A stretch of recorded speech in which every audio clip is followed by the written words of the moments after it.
discutiendo varios temas y temas que son importantes y que hacen a tratar de redondear la totalidad de los conocimientos teóricos de la unidad número 2. En base a eso, yo los escucharía, me gustaría que habiliten el micrófono o bien que hagan las preguntas a través del chat, cosa que pudiéramos empezar a hablar sobre los últimos temas que nos están quedando.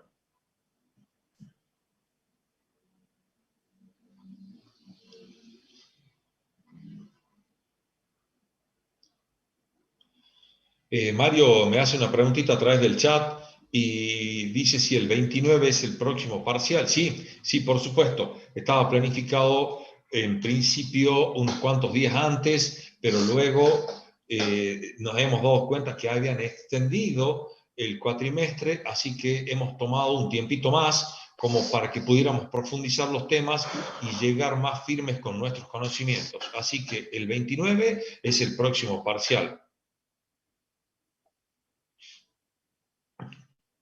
Vale también nos está haciendo otra preguntita y dice, profe, ¿la teoría se rinde antes de la práctica? Bueno, lo que habría que aclarar es que solamente es necesario rendir la parte teórica para aquellas personas que pretendan promocionar la materia, no así para aquellos que intenten regularizarla nada más o que busquen la regularidad, mejor dicho.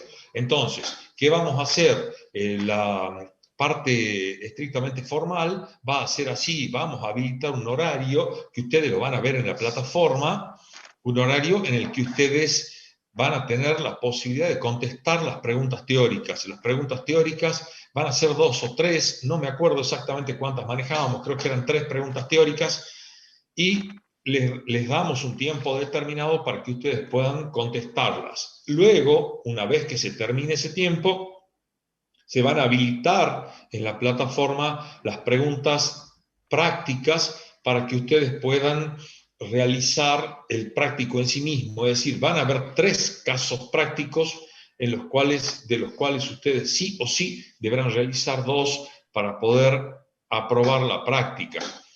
De todas maneras, esos casos yo quiero contarles que se van a abrir aleatoriamente de tal forma que esas 3 preguntas que ustedes tienen se van a transformar en muchísimas más, porque las combinaciones que tenemos en la base de datos nos dan como para hacer más o menos entre 200 y 300 casos prácticos diferentes.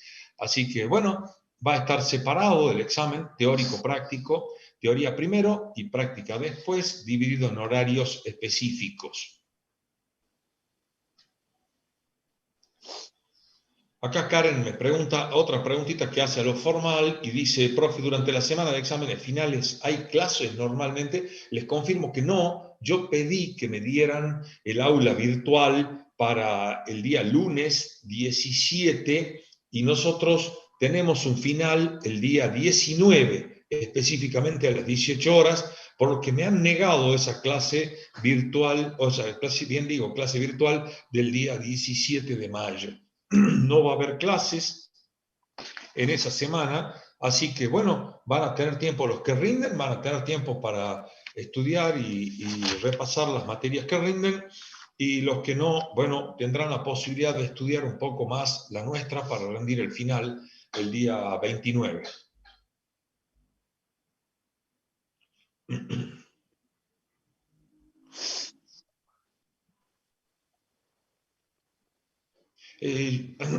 Vale, me hace otra pregunta y dice, profe, es decir que la teoría después la debemos enviar escaneando, subirlo a la plataforma. Creo que no era ese el procedimiento, directamente hay que contestarla en la plataforma, creo yo. La abrimos y allí hay que contestarla directamente. Me acuerdo que era así por lo menos. Caso contrario, ya le vamos a informar cuál va a ser la metodología.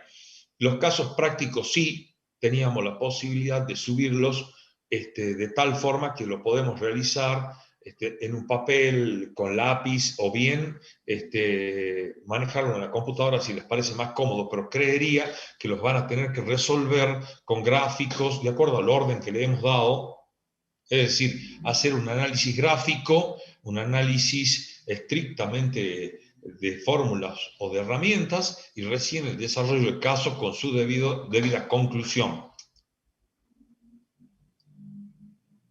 No sé si hay alguna otra pregunta. A mí me gustaría que ya nos metamos en tema, porque hay algunos temas que son importantes.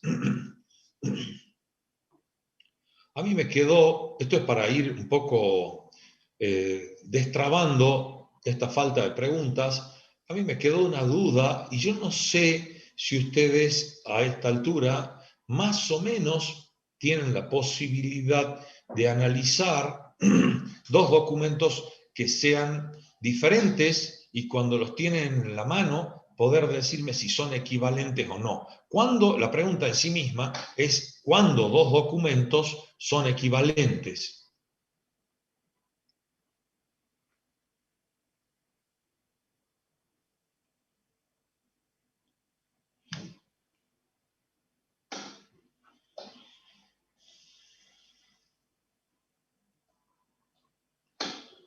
No sé si es que han visto este tema, a mí me gustaría que lo vean, es un tema fundamental de la unidad número 2, Profe, es ¿sería importante. cuando poseen el mismo valor actual? Gastón, buenas tardes. Sí, exactamente. Esa es la respuesta. Esto me da a mí pie para un poco estar satisfecho en el hecho de que alguien haya leído y alguien me conteste, porque, a ver, podemos tener dos documentos que inclusive estén emitidos con fechas de vencimiento diferentes y valores nominales diferentes. Pero en algún momento esos documentos, si tienen idénticos valores actuales, van a ser documentos equivalentes. Eso me parece muy bueno que lo hayan visto. Es muy importante eso.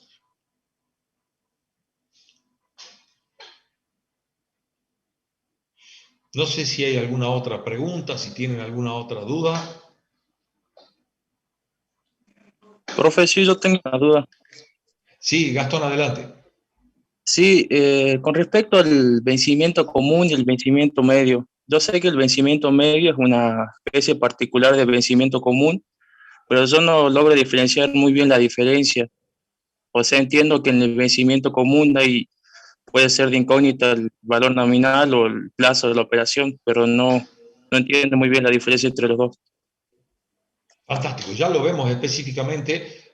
Yo quiero decirte, Gastón, que ese es un tema que se tocó el día viernes, que lo habíamos dejado para tocarlo hoy. Te agradezco que me recuerdes, porque es un tema fundamental, es un tema muy importante y que debemos desarrollarlo y debemos entender exactamente de qué se trata el vencimiento medio y el vencimiento común. En este caso, Jovet nos hace una pregunta y volvemos al tema de los documentos equivalentes. Dice, ¿en algún punto se cruzan las curvas? Yo diría que en ningún punto se cruzarán las curvas de ambos documentos. Lo que sí se van a tocar esas curvas en el momento en que calculamos el valor actual. Es decir, si ambos valores actuales son iguales, en ese momento sí se tocan, pero de ninguna otra forma. Entonces vamos a tratar de ver lo que es vencimiento medio y vencimiento común. Y si ustedes me permiten, yo voy a compartir una pantallita que es muy importante que la veamos en cuanto a lo que es vencimiento medio y vencimiento común. Veamos si lo puedo encontrar acá.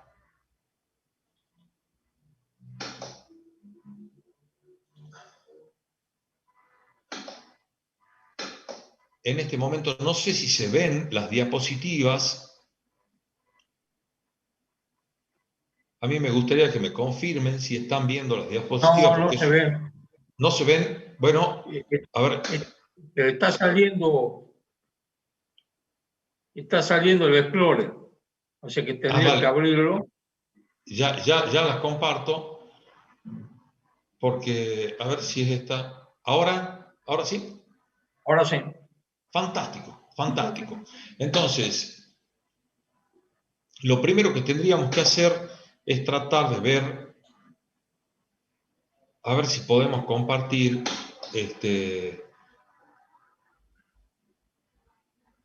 vencimiento común. A ver si la puedo, justo tengo la barra acá. Se lo está viendo bien, ¿no? Ahora, Sí, se lo ve bien. Perfecto. Ahora no la veo yo, no sé qué toqué, no la veo. Ahí estoy, ahí estoy. Vamos a ver, ahí está. Ahora sí, eso es lo que quería hacer, un poco agrandarla.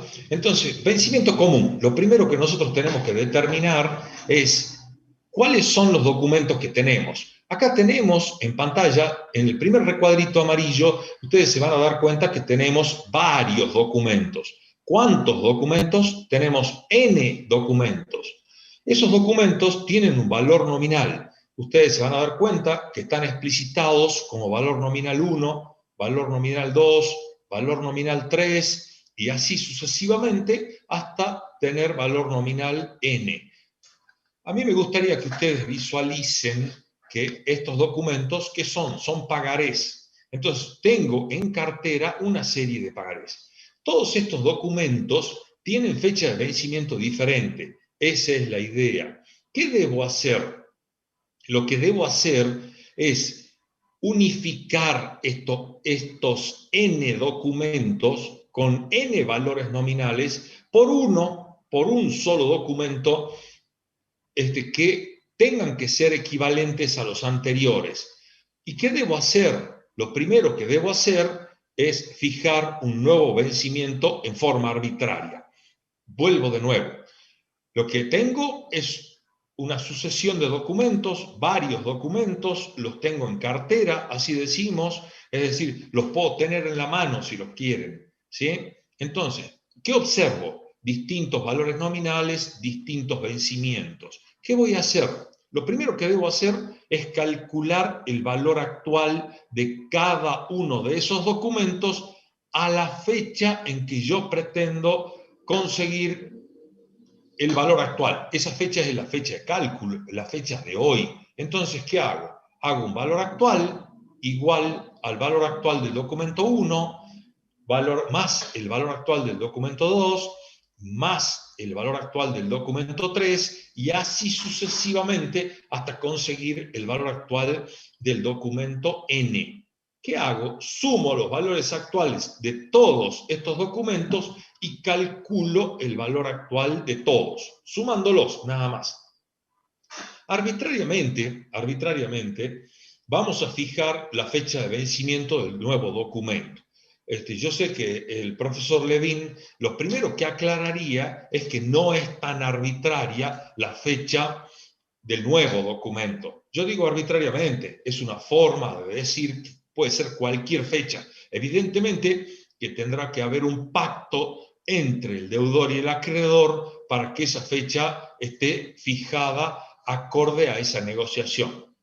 Entonces, ¿qué vamos a hacer? El valor nominal del nuevo documento va a ser igual al valor actual de la suma de los valores actuales de la totalidad de los documentos por un factor de capitalización 1 más i elevado a la k, que k es la fecha en la que se fijó el vencimiento del nuevo documento. Fíjense ustedes que acá la única duda que existe es sobre qué tasa voy a trabajar en este momento. Estamos hablando de una tasa nominal periódica. Evidentemente que esta tasa no es otra que la tasa vigente en plaza a la fecha del cálculo del nuevo valor nominal de este documento, ¿no? Es decir, hablo de este porque es uno solo. Yo no sé si esto quedó claro o hay alguna forma de explicarlo diferente a los fines de que ustedes lo entiendan. Pero esto es muy fácil. ¿Qué hemos hecho? Conjunto de documentos o de pagarés, si lo quieren ver así, que observamos los valores nominales. ¿Qué vamos a hacer? Vamos a calcular valores actuales, sumamos los valores actuales y ya tenemos el valor actual de la totalidad de esos documentos. Este valor actual no es otra cosa que el valor actual de la totalidad de la deuda de ese deudor, ¿sí? En base a ese valor actual, fijamos una fecha de vencimiento, convenimos una fecha de vencimiento y lo único que tenemos que hacer es calcular el nuevo valor actual. No sé si hay alguna pregunta hasta acá. Creo que es una operación muy simple, hay que entenderla nada más.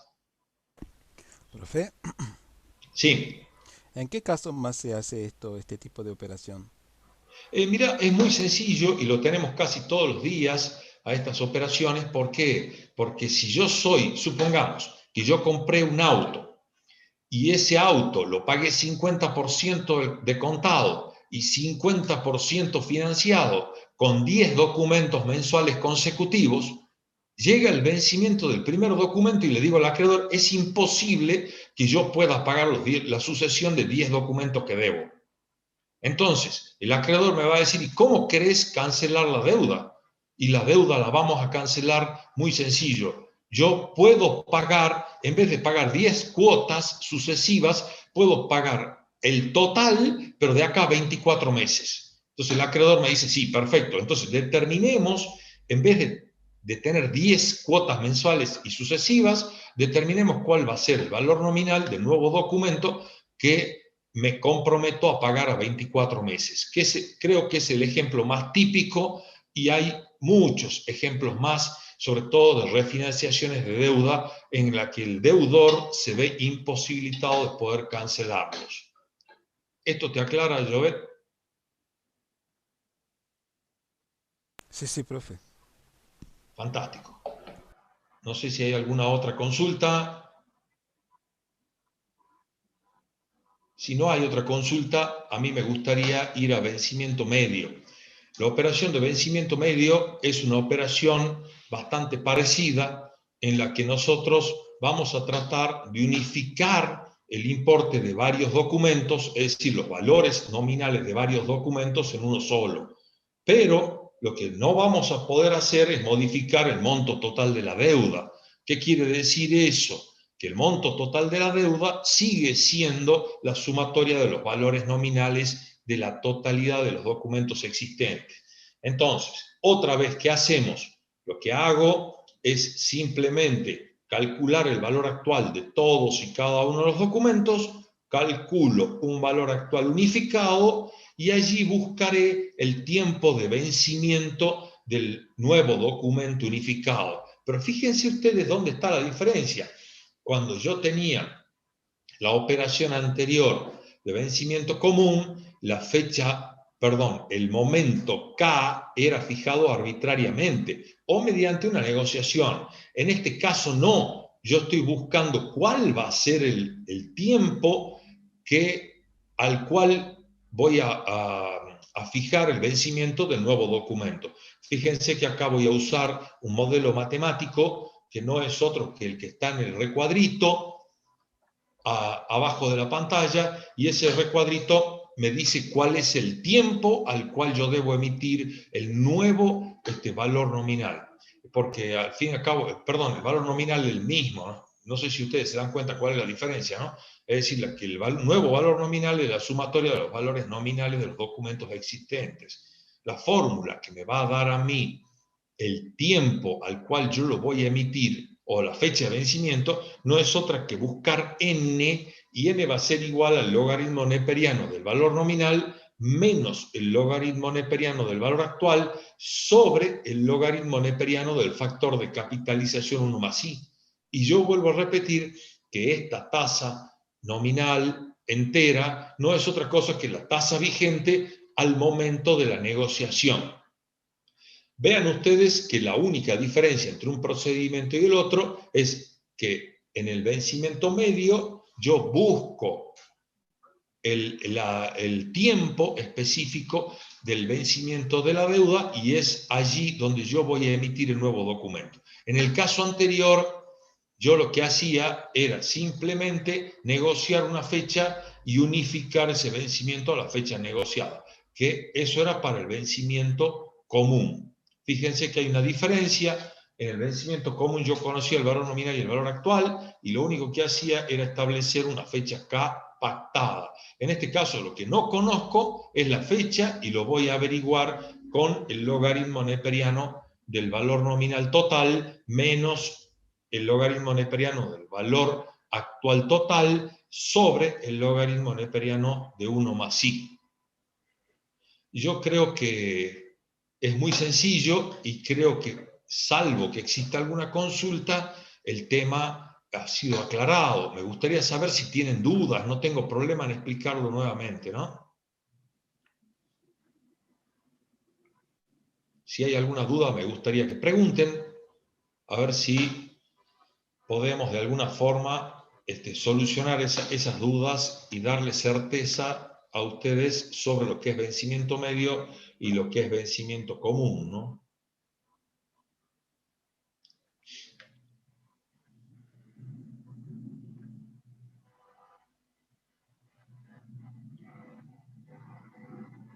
En principio voy a dejar de compartir la pantalla y volvemos de nuevo. No sé si hay alguna aclaración.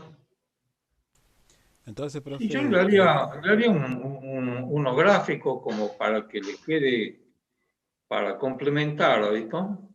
No sé qué opina Nicolau. Me parece excelente, Daniel. Sí, si complementamos la información mejor, porque es una forma de afirmar más los conocimientos. A ver, vamos a ver un poco en el pizarrón.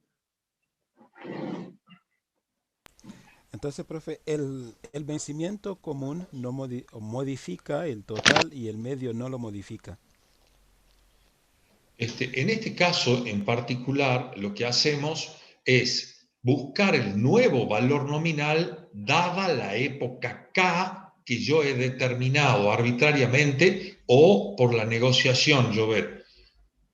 Es decir, que si busco un valor nominal diferente, ¿no? A través del valor actual y el factor de capitalización 1 más I elevado a la época K. En el otro caso,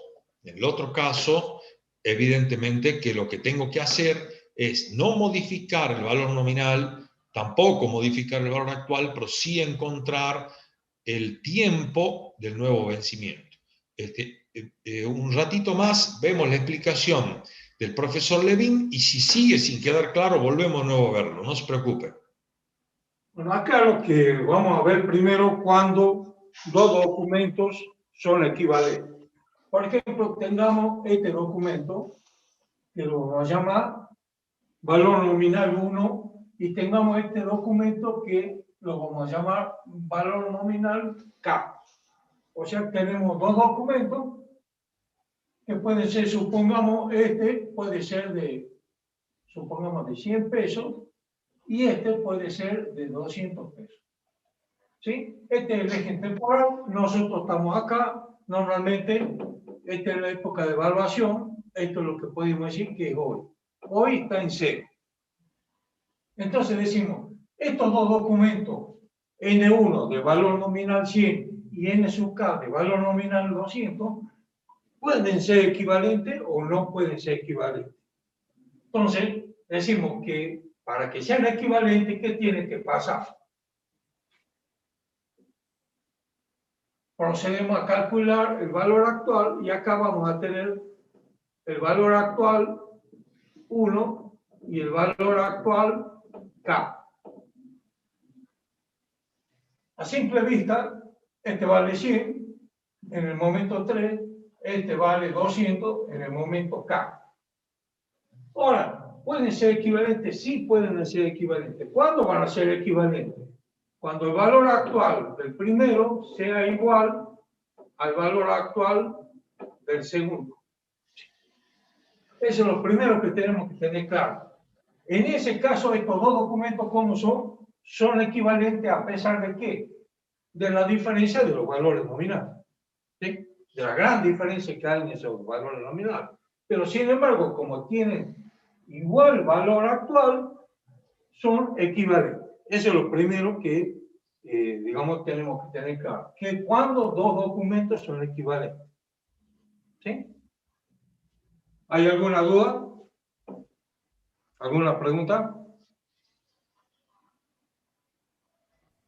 No, ninguna. Bien, gracias. Bueno, ahora vamos a ver otro caso. Vamos a ver el caso de reemplazo de documentos.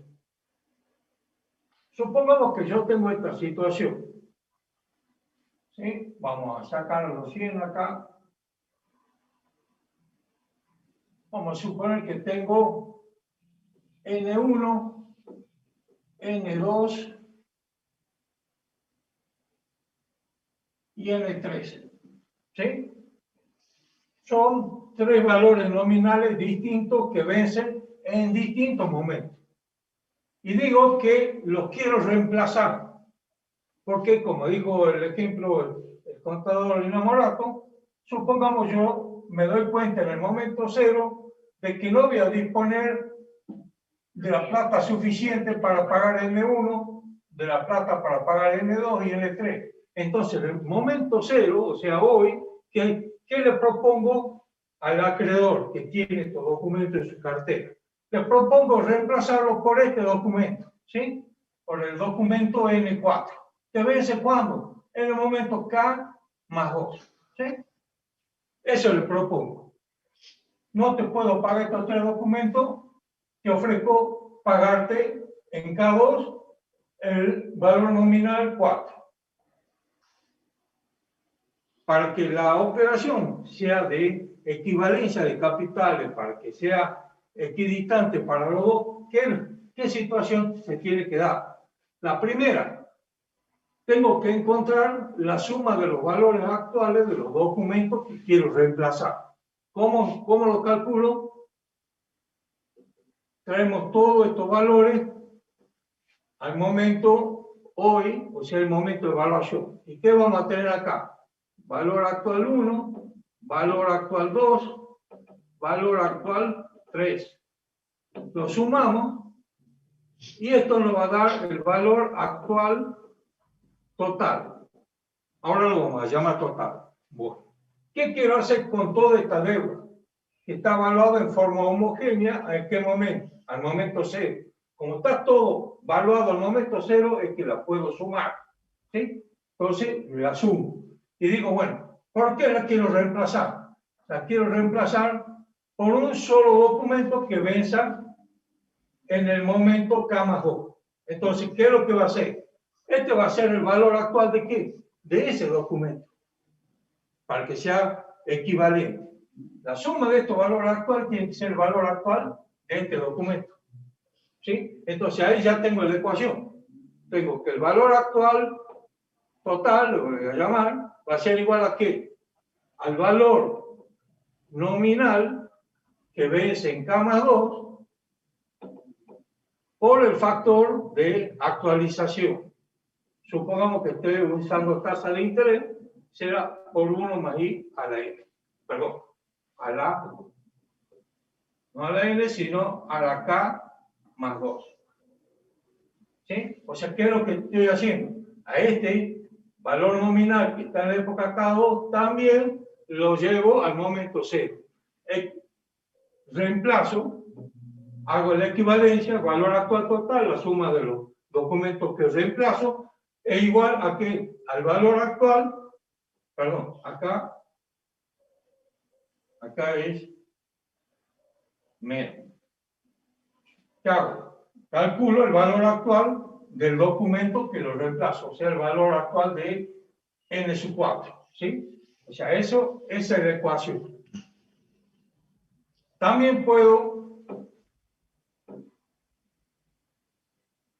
Daniel, a mí me gustaría hacer una aclaración en ese modelo matemático que vos pusiste, que yo creo que es importante hacerla. El razonamiento tuyo fue muy bueno, pero a mí me gustaría partir de otro concepto. A mí me gustaría que encontremos el valor nominal de la época K más 2.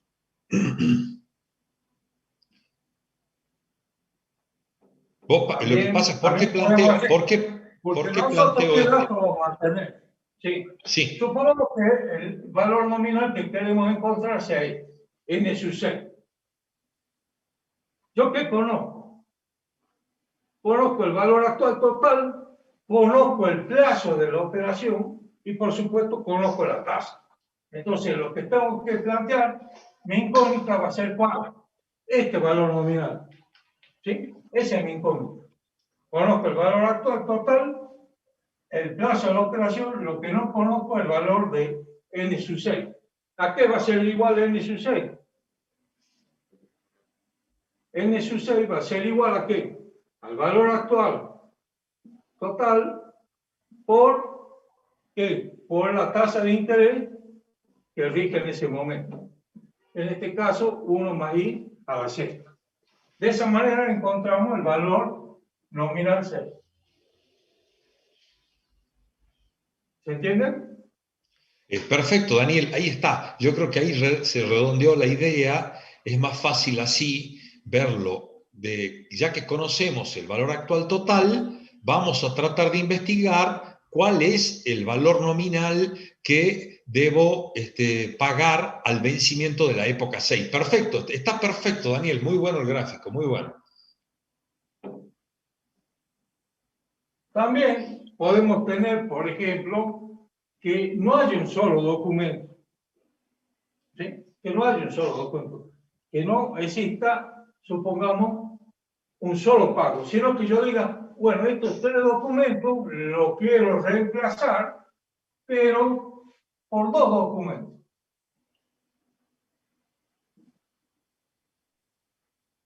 O sea, ¿qué es lo que estamos planteando? Estos 3 documentos los quiero reemplazar por estos 2 documentos. ¿Sí? Supongamos que digamos que N6 es igual a N7. ¿Sí? Partamos de esa consigna. Estos 2 documentos del archivo son de igual valor nominal. Supongamos que sean de 100 pesos cada uno. ¿Sí? ¿Se entiende? O sea, ¿cómo son estos 2 documentos? De igual valor nominal. Evidentemente no tienen el mismo valor actual los dos. ¿Sí? ¿Por qué no tienen el mismo valor actual? Y es lo que vimos al principio. Cuando yo calculo el valor actual de N6 o de N7, ¿cuál va a tener mayor valor actual? Va a tener mayor valor actual N6, porque va a tener el menor descuento.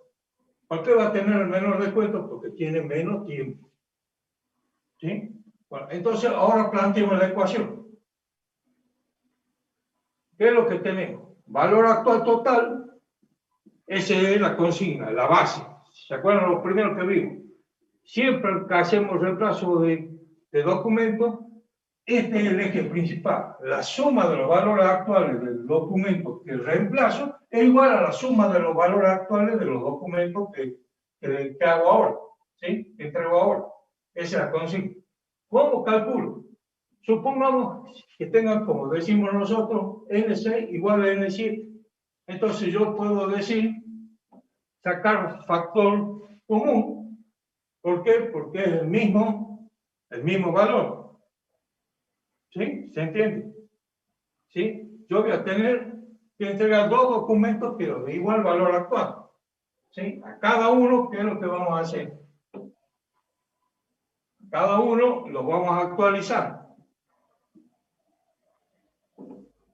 ¿Y qué es lo que vamos a tener?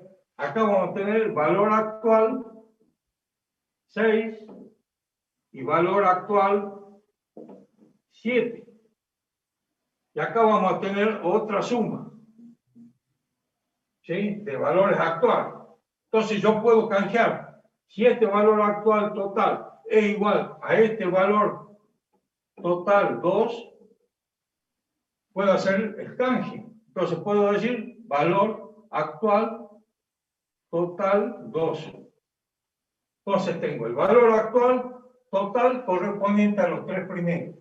Para poderlo reemplazar, ¿qué se tiene que dar?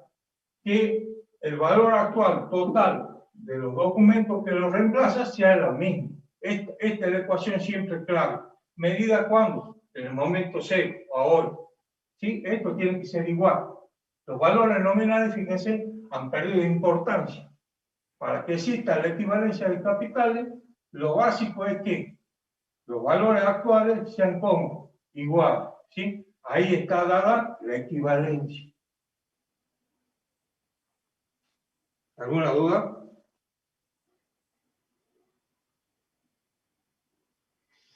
¿Alguna pregunta?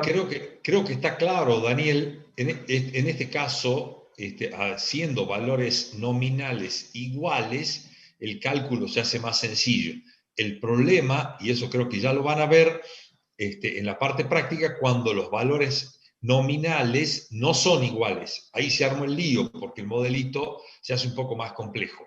Pero de todas maneras, el secreto estaría en buscar el valor actual de cada uno de los documentos. Esa es la idea. Y ustedes fíjense que la temática en este caso de vencimiento común no es otra cosa más que fijar arbitrariamente una fecha de vencimiento. El profesor Levin fijó la fecha de vencimiento al momento 6 en el primer ejemplo y ahora con 2 documentos fijó en el momento 6 y en el momento 7 la fecha de vencimiento. Claro, ¿esto de dónde proviene de estas fechas? Provienen de la negociación entre las partes, ¿sí? Acá tenemos un acreedor y un deudor, ¿sí? Entonces el deudor te dice, no puedo pagar en esta fecha, puedo pagar en esta fecha. Si el acreedor acepta, procedemos a hacer el cálculo. ¿Sí? El acreedor puede no aceptar. Si no lo acepta, bueno, estamos ante digamos, a lo mejor un proceso judicial de cobranza de documentos vencidos. Pero si el acreedor es flexible, bueno, lo que se trata es simplemente de reemplazar estos documentos que el deudor no puede pagar por estos documentos que sí puede pagar. ¿Sí? Y para que el reemplazo sea equitativo, ¿qué hacemos? Hacemos la equivalencia de capital. Recurrimos a ese concepto. ¿En qué consiste ese concepto? De que los valores actuales de los documentos que se reemplazan sea igual al valor actual de los documentos que ahora se entregan.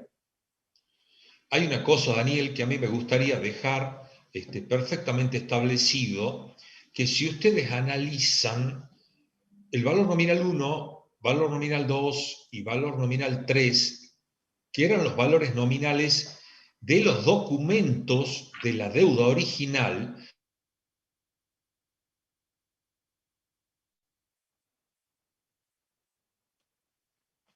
tienen que ver por una ley financiera, pero quiero decir que el valor nominal 6 y valor nominal 7 serán valores nominales diferentes que tengan incluido en su valor total, el valor nominal 6 y valor nominal 7, los intereses por el tiempo transcurrido de espera por parte del acreedor por la refinanciación efectuada.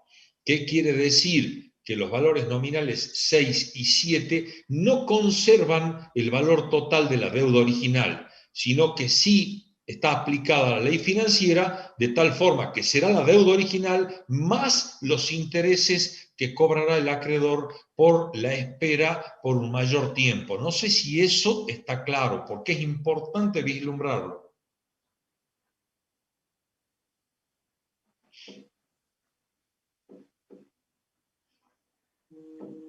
Y de nuevo, hasta que surja alguna otra pregunta, insisto en que acá estamos calculando con una fecha fijada mediante una negociación con el acreedor nuevos valores nominales. Cosa que en el vencimiento medio lo que hacemos es conservar la deuda original, pero buscar un tiempo en el que la deuda sea equivalente, ¿sí? Ahí lo que hacemos es N1 más N2 más N3 igual a N6. ¿Sí? ¿Qué es lo que estamos haciendo? Estamos diciendo la suma de los valores nominales acá va a ser igual a ¿qué? Al valor nominal del nuevo documento. ¿Sí? Pero así no se cumple lo que nosotros decimos. ¿Por qué no se cumple? Porque no sabemos cuál es el valor actual de este documento y cuál es el valor actual de esta suma de documentos. Entonces, nosotros, ¿qué tenemos? Eso se va a dar siempre y cuando, ¿qué? Los valores actuales de esta serie sean iguales. Entonces, nosotros vamos a tener el valor actual total tiene que ser igual al valor actual de 6. Sí o sí se tiene que dar esa condición. Esa es la condición, esta condición siempre es la condición básica. Si no, no puede hacer reemplazo. Ahora, ¿qué es lo que estamos haciendo acá? Estamos por ahí determinando, en base a estas condiciones, cuál va a ser el plazo de la operación. Porque este valor va a venir de ¿qué? De la ecuación que vimos en teoría, ¿sí? La filmina que presentó Nicolás, ¿sí? En este plazo va a ser nuestra incógnita.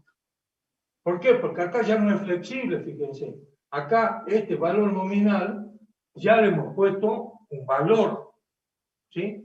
Ya no es un valor que voy a encontrar, ya no es mi incógnita n sub 6, no es mi incógnita.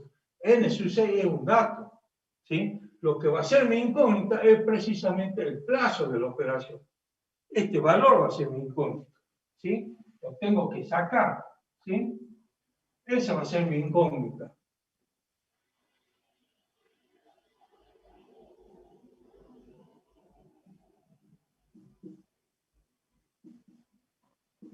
Ese va a ser mi incógnita, el plazo de la operación. Por eso, cuando planteamos esta ecuación, cuando ustedes vieron la filmina de esta ecuación, la incógnita era el plazo de la operación, el valor n. Despejamos el valor n, ¿sí? Trabajamos algebraicamente y encontramos el valor de n, que es el plazo de la operación, el plazo del documento que reemplaza. O sea, ¿cuál es este valor K? Viene de esta ecuación y de ese razonamiento. ¿Sí? O sea, ¿cuál es la condición básica? Que los valores actuales sean como iguales. ¿Sí? Esa es la condición. Acá, ¿cuál es? Hay otro dato que es fijo, que antes no era fijo. ¿Sí? Antes, acuérdense, nosotros ¿qué hacíamos? Negociábamos con el acreedor y determinábamos un plazo. Determinamos un plazo. En forma como de una negociación. Decíamos, bueno, yo te lo puedo pagar, suponerle dentro de un año. En cambio, acá no. Acá, como hemos establecido una condición, ¿qué condición? Que la suma de los valores nominales de los documentos que se reemplaza sea igual al valor nominal del nuevo documento. Entonces, sí o sí, el plazo va a tener que salir de una ecuación matemática. Por eso despejamos el valor de n. Ya no es una negociación, ya viene de una ecuación matemática, que es despejar el valor de n. ¿Sí? Habrá un solo n, un solo plazo, que cumple con esta condición. Claro, un poco para aclararlo, habíamos dicho que en este caso, en el que nosotros buscábamos el vencimiento medio, la condición era mantener el valor nominal de la suma de los documentos de origen. Esa era la idea. De tal forma que la deuda a valores nominales se mantiene, no va a estar incidida por un nuevo cálculo por desplazamiento del valor nominal ahora nuevo, o sea, por decir un valor nominal nuevo, no va a haber intereses metidos en el medio, no, nada que ver. Es decir, sumamos los valores nominales de cada uno de los documentos y esa deuda se mantiene. Y lo que debo hacer es buscar el tiempo en que esa suma de valores nominales sea equivalente. Esa es la idea. La deuda se mantiene y busco un tiempo en que esos documentos tengan vigencia, pero vigencia ¿cómo? Equivalente. Mantengo la equivalencia financiera. O sea que supongamos que acá tenemos N1 que vale 200, N2 300 y N3 500. N sub K tiene que valer necesariamente 1000, que es la suma de los valores nominales. ¿Sí? O sea, ese valor es un valor ¿cómo? Conocido. ¿Cuál es la incógnita? El tiempo, el plazo de la operación, el valor K. ¿Y eso cómo lo vamos a calcular? Lo vamos a calcular con el modelo matemático que yo les mostraba hace un ratito, en que n va a ser igual al logaritmo neperiano del valor nominal menos el logaritmo neperiano del valor actual sobre el logaritmo neperiano del factor de capitalización con la tasa vigente a la época de refinanciación. Es decir, ese factor va a ser 1 más i. No sé si esto quedó claro. Me gustaría fundamentalmente que ustedes me digan si es que han quedado dudas o no, porque este tema tiene que quedar claro porque es de aplicación diaria dentro de nuestra profesión.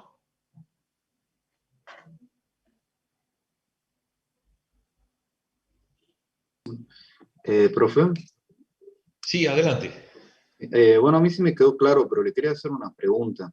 Con el tema este de los valores de equilibrio, ¿se puede plantear la situación de que se busque el lucro con eso? O sea, supongamos el valor de equilibrio ya planteado, la igualdad, que sea de 15.000 y alguien plantee que te hace una refinanciación de deuda en un valor actual de, si era 15.000 el equilibrio, 17.000, por ejemplo. ¿O hay alguna cláusula que lo establezca como abusivo y sea imposible por ley, digamos? Lo normal, Alejandro, es que no sucedan cosas como esas porque tanto deudor como acreedor deben manejarse con los elementos tanto legales como técnicos científicos en equilibrio. ¿Qué quiere decir esto? Lo único que puedo plantear yo es que cuando hago una refinanciación de documentos, use la tasa vigente al momento de la refinanciación, pero no puedo plantear una cifra que se vaya más allá de los intereses normales de plaza.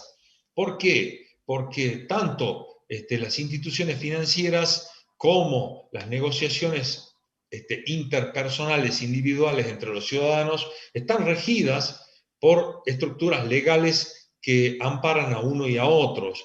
Normalmente no podríamos hacer una cosa como esa. Claro, se consideraría una suerte de cláusula abusiva, ¿no?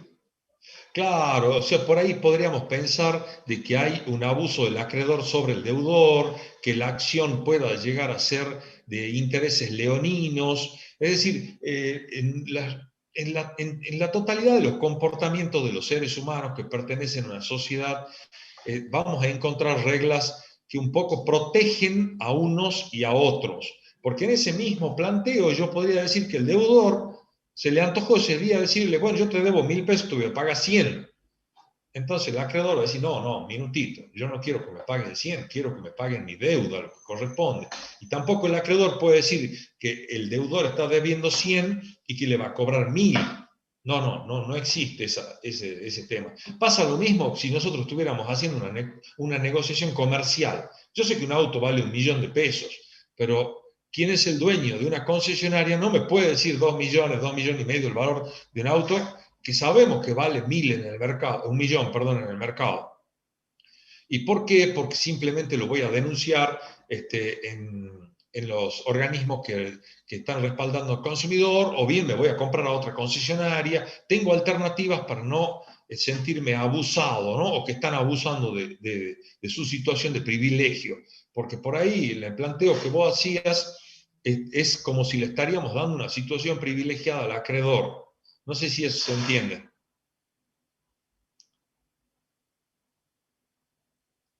Javier nos hace otra preguntita y nos dice, profesor, ¿es lo mismo en estos casos actualizar con tasa I que con tasa D? Por supuesto, es lo mismo. Lo que pasa es que acá estamos usando un factor de capitalización para tratar de conseguir lo que es el valor nominal y es más fácil trabajar con la tasa I nada más. Pero el análisis es exactamente el mismo, no cambia nada. Porque inclusive acá, para que no haya una alteración de los valores con el uso de las tasas, tendríamos que plantear la ecuación de equilibrio, que ya estoy viendo que el profesor Levin la está haciendo en el pizarrón.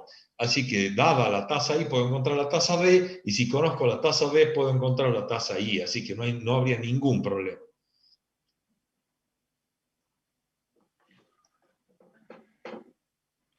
Por acá vemos que podemos usar este factor para actualizar con tasa D o este factor para actualizar con tasa I. ¿Sí? Cualquiera de los dos factores son factores de ¿qué? De actualización.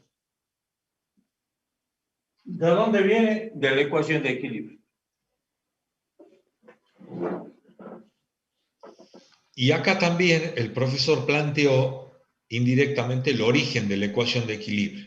Es decir, ¿cuál es el origen de la ecuación de equilibrio? No es otro que conseguir el valor actual con el factor de actualización con tasa de descuento equivalente al factor de actualización con el factor de capitalización 1 más I. Así que a partir de ese equilibrio conseguimos la famosa ecuación de equilibrio, que no es otra cosa que pasar el factor de capitalización que está dividiendo al otro miembro y pasa multiplicando y tenemos la famosa ecuación de equilibrio, factor de capitalización por factor de actualización igual a 1.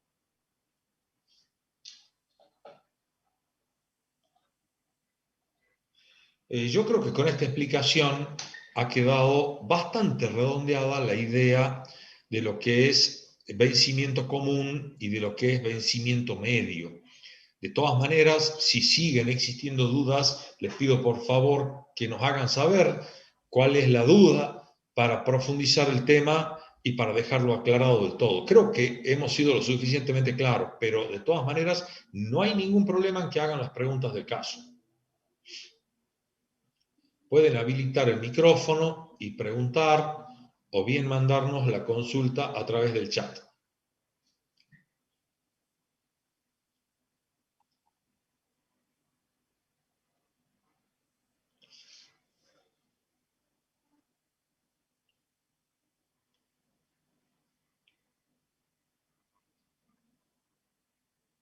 Bueno, no veo, o sea, por lo menos no tengo consultas de por medio. Yo quiero contarles que este tema un poco cierra lo que es el análisis de la unidad número 2, teoría del descuento. Como en todos los casos, ¿qué hemos hecho? Todas las unidades de nuestra materia se analizan de la misma forma. Empezamos con un tema nuevo y lo primero que vemos es cómo se capitaliza, en este caso cómo se actualiza en forma entera. Luego analizamos cómo se capitaliza o cómo se actualiza en forma fraccionaria o subperiódica, si lo quieren así. Y luego de eso analizamos cuáles son las tasas efectivas que encontramos luego de trabajar en forma subperiódica. El próximo análisis, que corresponde a cada una de estas unidades, es intentar hacer cada subperíodo cada vez más chiquitito y saltamos del campo continuo al campo, perdón, del campo discreto al campo continuo. De esta forma encontramos la máxima capitalización o bien encontramos el descuento más chiquitito que tengamos y por lo tanto el valor actual mayor. Cada vez que hacemos esto, vamos luego a analizar qué pasa en cuanto a la equidad entre los distintos factores de capitalización o de actualización sobre la curva de la tasa nominal.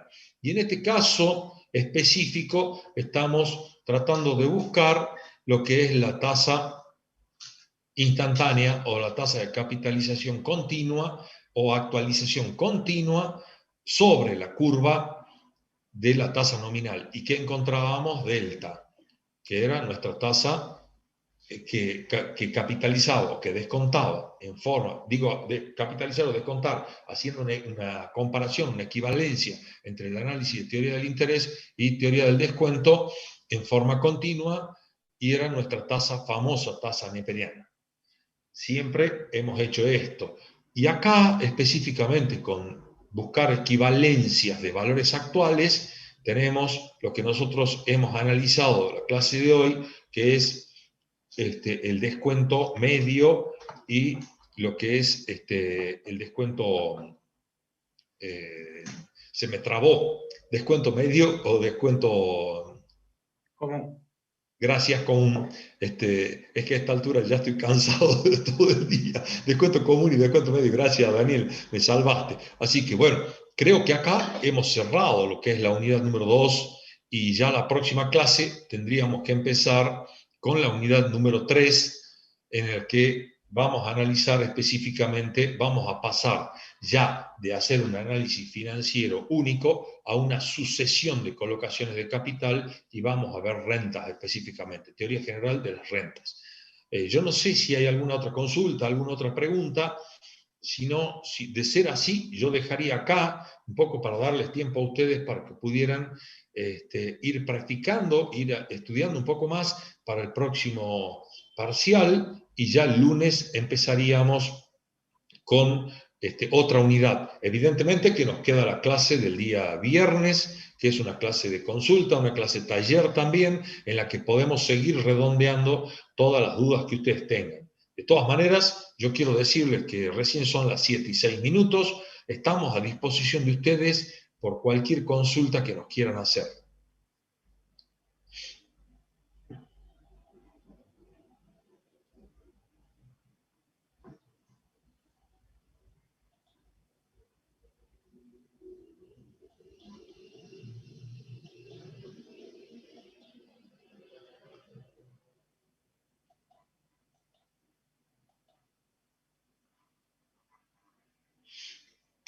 Bueno, si no hay preguntas, no hay dudas, a mí me gustaría cerrar la clase de hoy acá y decirles a ustedes que, bueno, que nos encontremos el día viernes y cualquier cosa que necesiten pueden subirse ustedes a la plataforma y ver las clases que están grabadas y mandarnos las consultas que sean necesarias.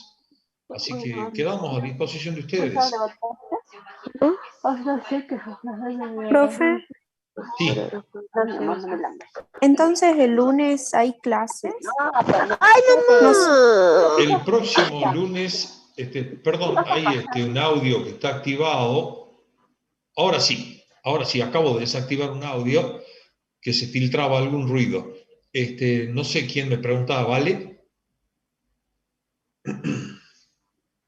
Sí, profe. El lunes 17 específicamente no hay clases. Sí vamos a tener la clase del día viernes 14, que es el próximo viernes, ya que el miércoles 19 tenemos exámenes finales, que son los turnos, que es el turno extraordinario de mayo, ¿no? Así que el próximo lunes nosotros no tendríamos la clase teórica por cuanto es la semana de exámenes. Ah, bueno, profe. De todas maneras, a mí me gustaría que intentemos volver, ya sería el lunes 24, con nuestras clases normales.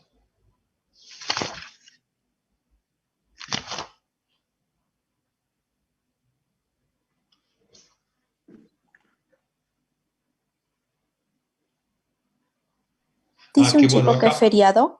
Sí, acá Cristian, justo acabo de leerlo, ¿vale? Me dice Cristian que el lunes 24 es feriado, él cree que es feriado. Yo tenía entendido que era el 25 y que no se pasaba, pero bueno, si se llega a pasar, se armó el lío. De todas maneras, plantearíamos, si es así, si el lunes 24 es feriado, me gustaría plantear una clase de recuperación para que pudiéramos tener una clase más de consulta para ustedes, si les parece bien, por supuesto. Sí, profe, así si tenemos alguna duda para el parcial, podemos preguntarle. Sí, Joana, yo estoy dispuesto, no hay ningún problema. Entonces voy a ver qué día me pueden dar una clase virtual para que pudiéramos, un aula virtual para que pudiéramos estar en contacto. De todas maneras, me gustaría que usemos la plataforma para comunicarnos si es que hay alguna necesidad. De todas maneras, insisto, próximo viernes nos juntaríamos, viernes 14 nos juntaríamos 18 horas para ir avanzando sobre el tema de las dudas que pudieran surgir. Así que, y ya les comento si nos han dado una clase adicional o no, ¿sí? Sí, profe. Fantástico. Quedamos en contacto entonces. Yo no sé, si ustedes tienen otras dudas, yo estoy a disposición de ustedes, como el profesor Levin también, estamos a disposición de ustedes. Así que a mí me gustaría que sigan repasando y que, bueno, vayan anotando las dudas que van surgiendo y en base a eso ya nos juntamos y aclaramos las dudas para todos, porque muchas veces, ¿qué sucede? Dada la experiencia que tenemos ya, la duda no es de una sola persona nada más, les cuento. La duda es de varias personas, es decir, que se generaliza, y si ustedes hacen las preguntas del caso, beneficiamos a todos. Así que, bueno, a mí me gustaría despedirme, si no hay más dudas, y ya nos juntaríamos el viernes a las 18 horas para seguir tratando estos temas que a todos nos interesan, con el objetivo de poder rendir el parcial del próximo 29, ¿no? Así es, 29. Dudé, por eso miré el calendario. Así que chicos, desde ya, 1.000.000 de gracias muy amables. Quedamos en contacto. Nos vemos el próximo viernes. Gracias por estar. Nos vemos, Daniel. Gracias por estar también. Quedamos en contacto. Chao, hasta luego.